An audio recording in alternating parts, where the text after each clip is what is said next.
Hello everybody, Matt here on the planet, and today we're going to talk about the training log for the month of July.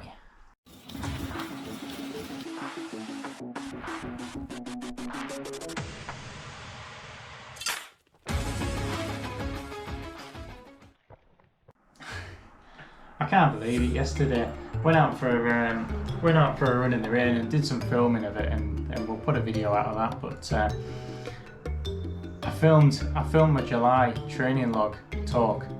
So there's probably about 20 minutes of talking on camera, and because of the raindrops hitting the back of the camera kept slipping into time-lapse mode, so there's absolutely no audio or useful footage in terms of giving a training log talk. So here we are back in the house doing the training log here. It's not such a bad thing because you probably be able to understand me better than running around with the camera. So in this month, we've pretty much done a lot of aerobic training. It's been very, very hot for the month of July up until the last few days. We've just had some very welcomed rain, so temperatures have been cooling down a little bit, but at the start of the month we're hitting up at 30 degrees, which is not very common at all in the UK. For this month, it hasn't been about pushing hard and developing a lot of speed. It's all really been about aerobic training and developing the aerobic base, the aerobic system. So the target for the month is 300 kilometers, and I've got one more run to do for the month, so about 280. So we're going to get 300 kilometers done. We're going to run about a half marathon later on today. And what I said in this training block is that we want to bring back a lot more of the longer runs, so making sure that we do long distances up to kind of marathon distance or close to that, and this month we did do a full marathon distance, which is actually last weekend. We did 42 kilometers. It wasn't intended, we were intending to do it this weekend, but what I found was that I was out on a run. For the target was a 3.5 hour run that turned into a 4 hour run, and it was a run that I was doing some Univet gel testing, and that was actually really good. So if you're interested in going to see that video, we'll link that, and you can go take a look at that, or just search for Univet on the channel. And it was a good experiment, and we got to about 3 hours and 30 minutes, 37 kilometers or something like that, and I was going really, really well, so I just decided to push on and get the 42 done. And obviously on that video you don't see what it's like a couple of days after, when I've tried out the Univet recovery mix, and that was at the end of the run. I didn't feel massively fatigued, and I was able to then take a day off and go running again. But the day after and a couple of days after, my legs felt absolutely fantastic, and so probably never felt as good as that after a 42 kilometer run, after a marathon distance run. It was really, really good. So I'm not sure if I can 100% credit it to the Univet mix, just part of really getting fitter and stronger and building more endurance and being able to push the legs longer. But I did use the Univet recovery vanilla mix, and I did, it felt much better. So probably some more testing with that. Probably going to use it again after some really long runs, and just see how I feel afterwards. So for the rest of the month, we did have a few long runs. Obviously, we're going to do a half marathon run today. We had a 32 kilometer and another half marathon earlier on in the week. So just getting one of those long runs in for the month. And then that filled up the rest of the month with about 6, 7 or 8 runs at that 16 to 20 kilometer range, and running at an hour and a half, so 90 minutes up to about 2 hours.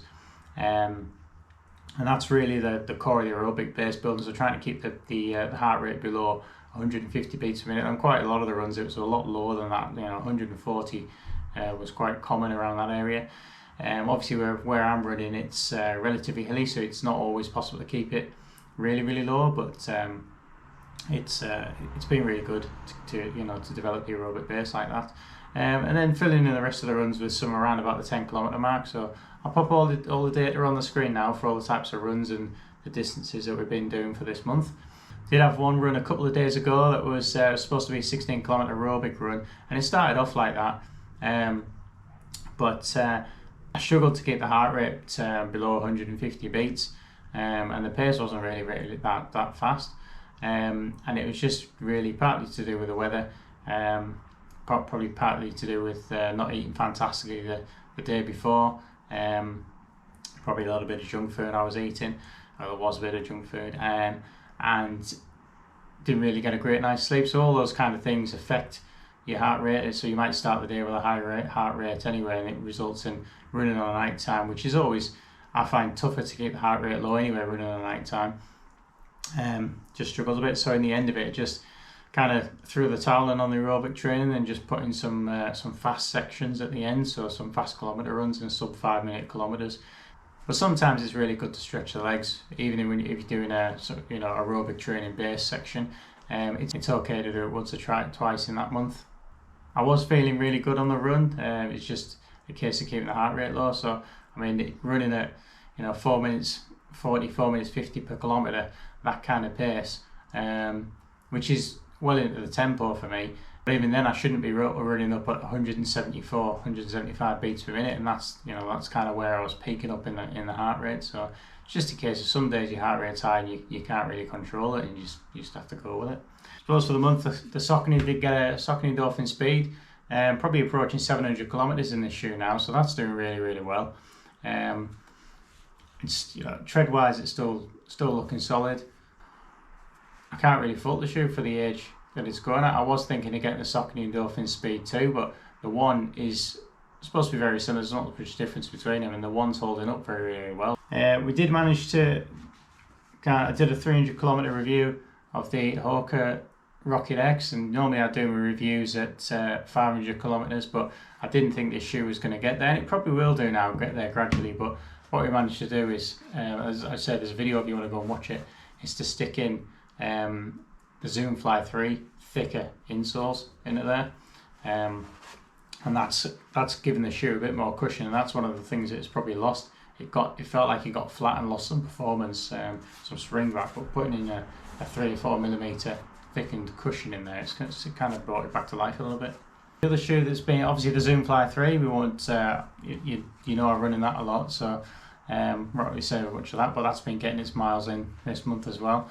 And of course the Novablast has been getting a fair bit of use, and as an easy day shoe, it's fine. It's noticeably a little bit slower, or if you want to pick up the pace to match the paces I'm doing in the Endorphin Speed or the Zoom Fly 3, you've got to really put the effort in there. But if you just really want to go comfortable, easy day, it's not a bad shoe at all. The only thing I would probably say for me, and this will probably only be for me or a few people, is that with a set 10mm drop, it's probably a little bit too high.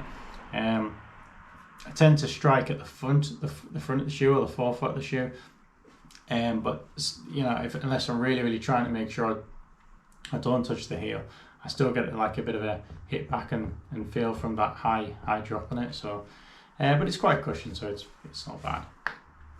Yeah, so that's it for the training log for this month. I hope you enjoyed the update. I think going into next month, we're probably trying out some more nutrition strategies like we did last month. So that was that Unived experiment that I did, and I thought that went really well. Trying to get out to some more great running locations next month. There will still be a fair bit of aerobic training going on, but I think we're going to get down to the track as well and do some speed work. A couple of sessions down there for the month. Just trying to maintain that speed. It's all well and good doing the aerobic training and building the aerobic base. I'll do another VO2 max test in August. Thanks for watching. I hope you enjoyed the video and the info for the training log this month. Please like, comment and subscribe, and we'll see you next time.